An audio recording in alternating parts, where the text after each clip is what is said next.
It's like we're cut off from the rest of the world right now. Hurricane Melissa's mayhem through the Caribbean this Wednesday night. I need some help. Please, I need some help. The devastation and where the storm is headed now. The Bank of Canada slashes its key interest rate again. Why the central bank felt it was necessary and why future cuts may be unlikely. Calls for an apology from the American ambassador to Canada after his tirade over Ontario's anti-tariff ad. The cheese slipped off the cracker, I get it, you're ticked off. Plus, the grit and glamour of the World Series as the Jays dodge defeat to even the score.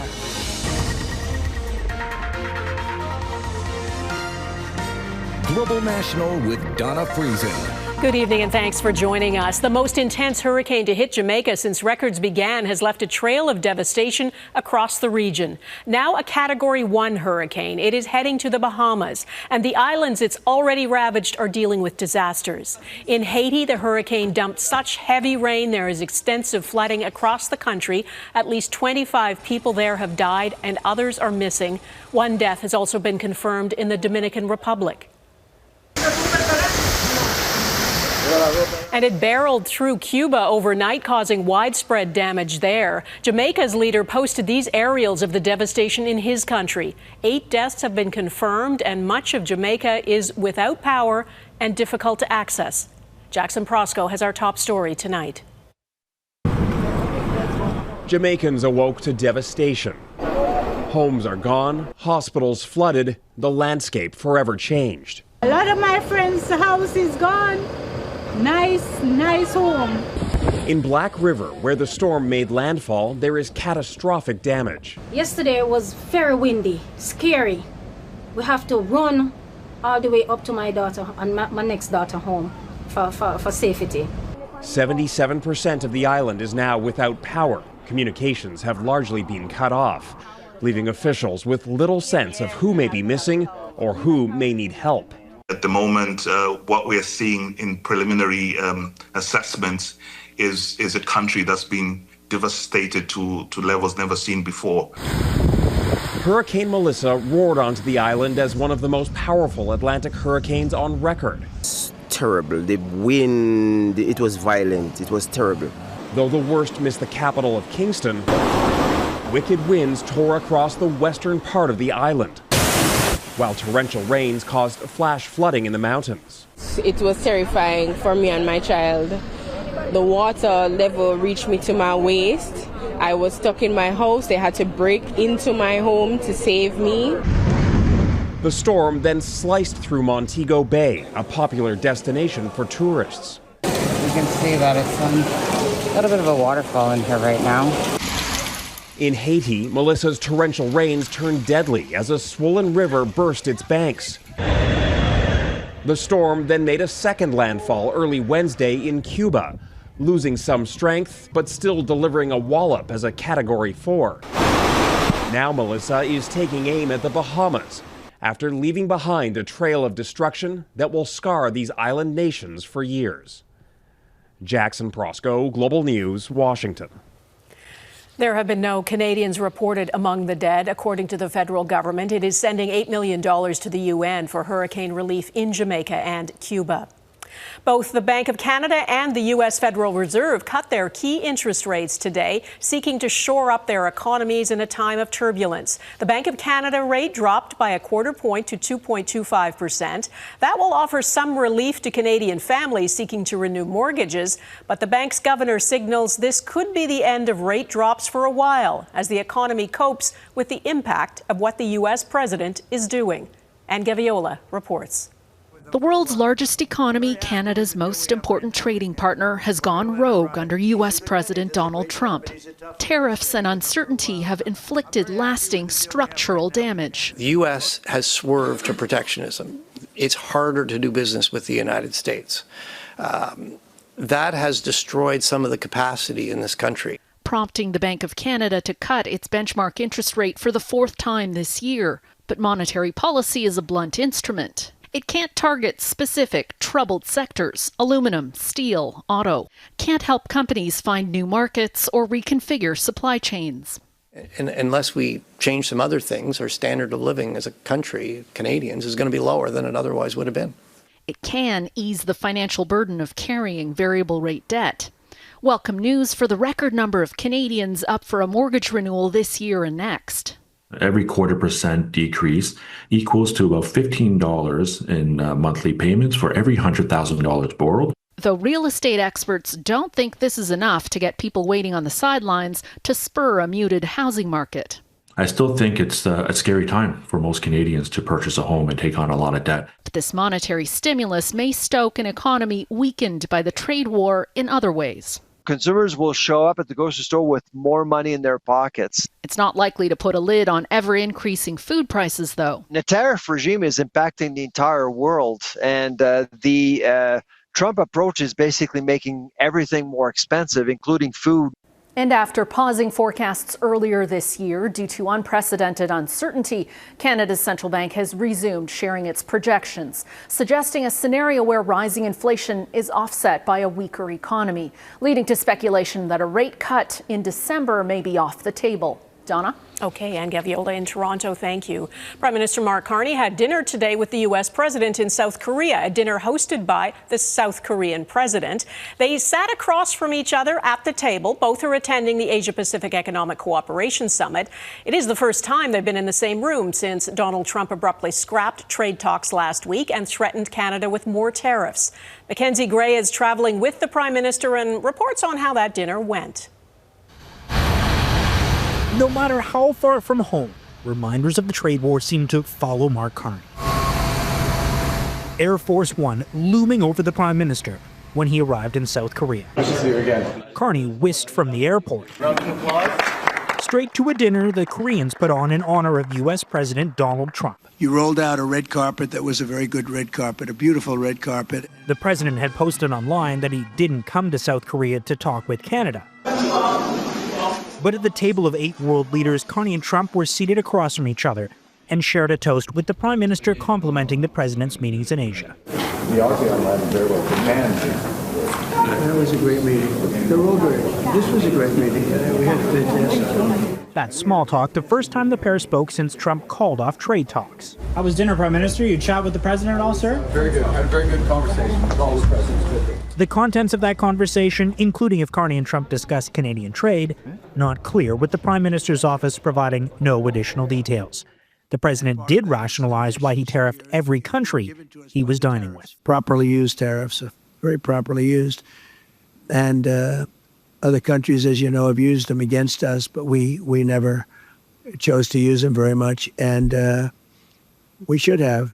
Pushing back against the tariffs has been costly, including talks falling off at a very detailed stage, according to Carney, who has said he is solely responsible for the negotiations, which, according to Premier Doug Ford, including previewing Ontario's anti-tariff ad that enraged the president. How do you know the Prime Minister and his Chief of Staff saw this particular ad before you moved ahead with airing it? I was with them. Less military reliance on the U.S. has also been a political theme for Carney, who will visit a Korean shipyard on Thursday, Donna, one of 2 bidders vying to replace Canada's decrepit fleet of submarines.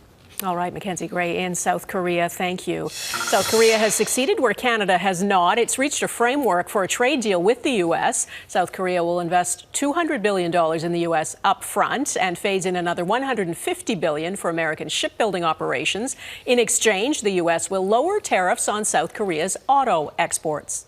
Ontario's premier wants an apology from the U.S. ambassador to Canada. Pete Hoekstra used some less than diplomatic language at an event in Ottawa on Monday. People who witnessed it say he lashed out at Ontario's trade representative to Washington, David Patterson, hurling insults and swearing, apparently upset about that Ontario anti-tariff ad that aired in the U.S.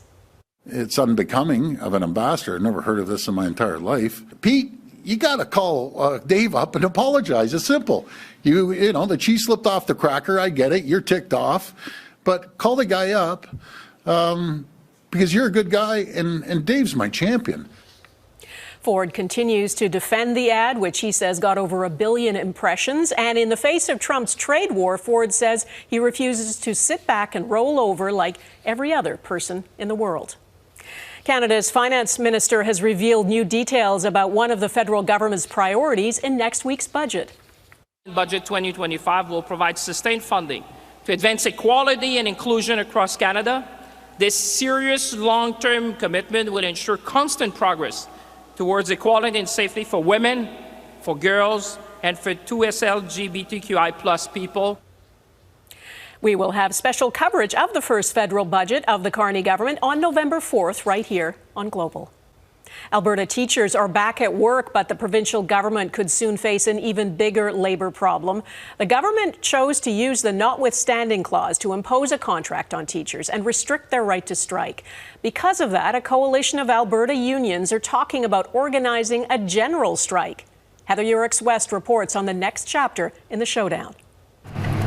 Good morning. For the first time in weeks, Alberta students were up bright and early to get to class. I had a hard waking up in the morning because I was used to sleeping in. I was actually quite fine without school, but I'm at school again, so I'm quite fine. Among parents, though, the feelings Wednesday morning were a lot more complicated.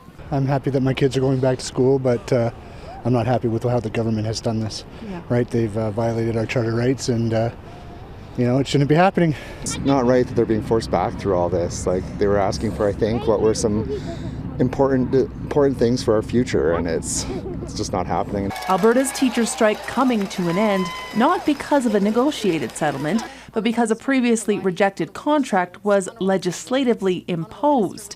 The provincial government using the charter's notwithstanding clause to do something the courts had previously disallowed. When we looked at our options, we felt that this was the only real way to ensure that once kids went back to class, that they stayed there.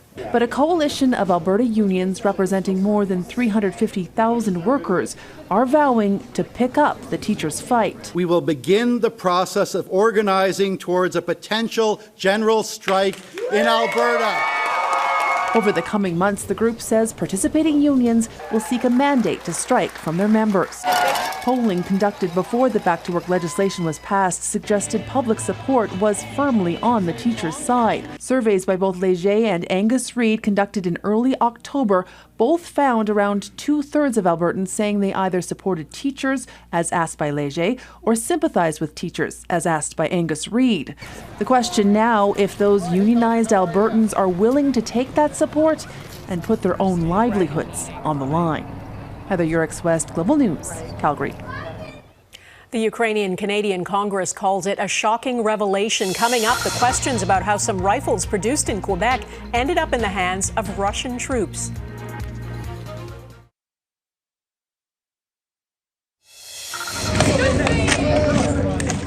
In Gaza, this doesn't look like a ceasefire. Families once again digging through rubble after a series of Israeli airstrikes. Gaza's health ministry says more than 100 people were killed.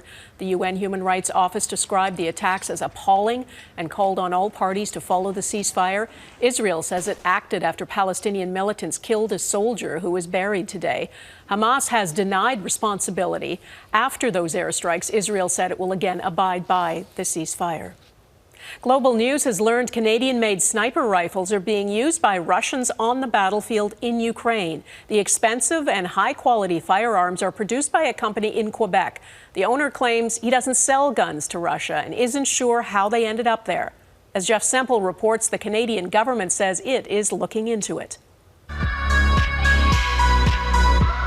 This Russian Marine, known as Yari, commands Russia's sniper brigade, credited with killing hundreds of Ukrainians. And his sniper rifle of choice, shown in this online video, was made in Canada.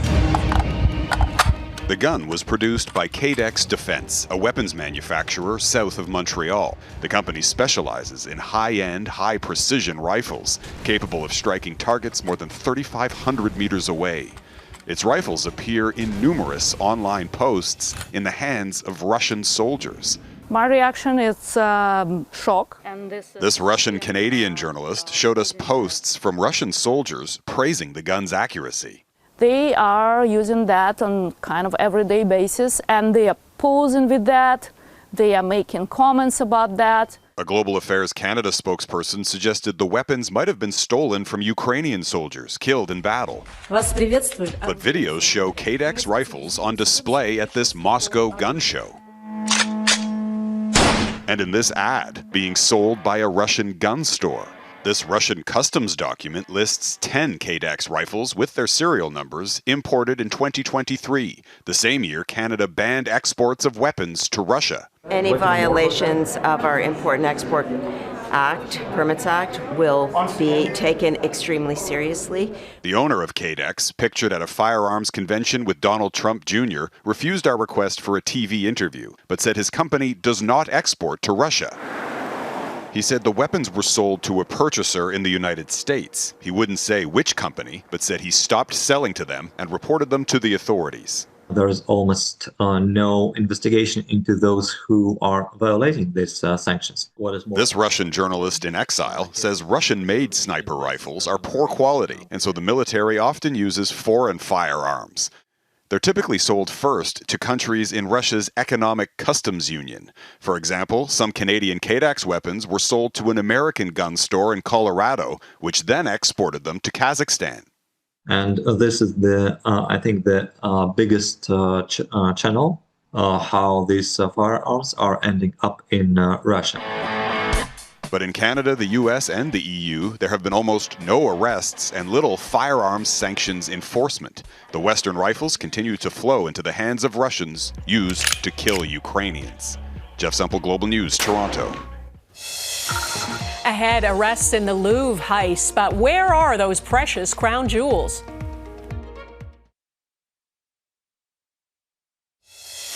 Local police officials say at least 132 people were killed in violent police raids on a notorious drug gang in Rio de Janeiro yesterday. That's more than double what the state officials originally estimated. Dozens of bodies were lined up in the streets today. Grieving relatives are accusing the police of execution-style killings and demanding an investigation into the deadliest anti-drug operation in the city's history. Brazil's president says the raids were launched without the federal government's knowledge. In France, prosecutors say 2 men arrested in the case of the Louvre jewelry heist have partially admitted their involvement. They face preliminary charges of theft and criminal conspiracy. The pair was arrested over the weekend and faced 96 hours of questioning. They're believed to be the ones who actually stole the jewels. Prosecutors say their DNA was found on a display case and a scooter used in the getaway. 2 other suspects are still at large. And police say they're no closer to recovering the precious crown jewels.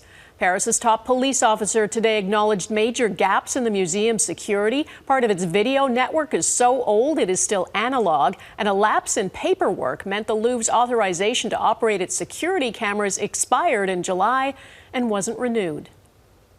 NVIDIA has become the world's first $5 trillion company. A surge in U.S. markets today pushed the AI chip maker over the edge. Just 3 months ago, the Silicon Valley company was the first to break the barrier of $4 trillion in market value.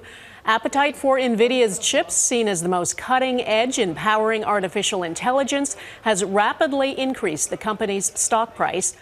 To put this in perspective, NVIDIA's value now tops Canada's GDP and even surpasses powerhouse economies like India, Japan, and the UK. A pivotal game on the biggest stage, how the Jays hope to steal the spotlight and the series lead in Tinseltown. That's next.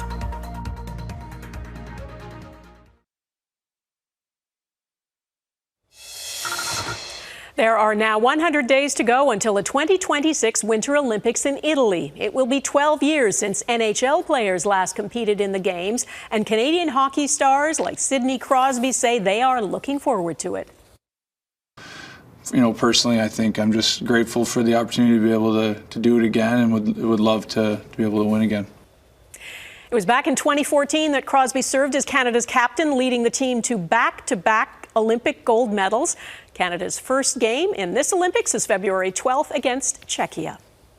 The competition that is top of mind right now is in Los Angeles. Tonight is Game 5 of the World Series. The Toronto Blue Jays showed their grit last night, pulling off a big win after Monday's marathon contest. And as Eric Sorensen reports, the Jays are going to turn once again to their rookie pitcher to lead the way. There is an atmosphere around the Dodgers. Rubbing shoulders with celebrities adds to the aura. Sheesh, even Prince Harry and Meghan are in on it. The glamour, the success on the field.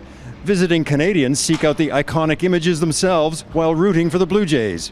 We're Canadians. We got to represent. The intersection of celebrity and sport is embodied by Shohei Ohtani. Ohtani is sometimes called the Godzilla of baseball. Here's his Godzilla greeting in the dugout with teammate Yoshinobu Yakamoto.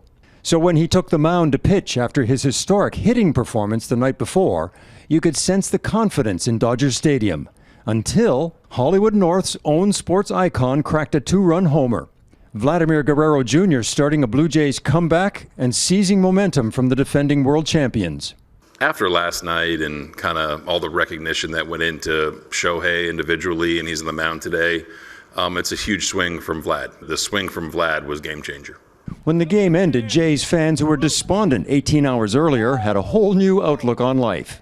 We're feeling good. We're feeling real good. I feel much better tonight than I did yesterday. Hey, go Blue Jays! Let's go, baby! While the Dodgers boast a vaunted lineup of stars, the Jays have their own story to tell. A scrappy team that includes the astonishing young pitcher, Trey Savage, who was in the minor leagues just weeks ago. Being a rookie that's 22 years old and having that weight put on your shoulders, it's a big deal, but everyone in this clubhouse has my back.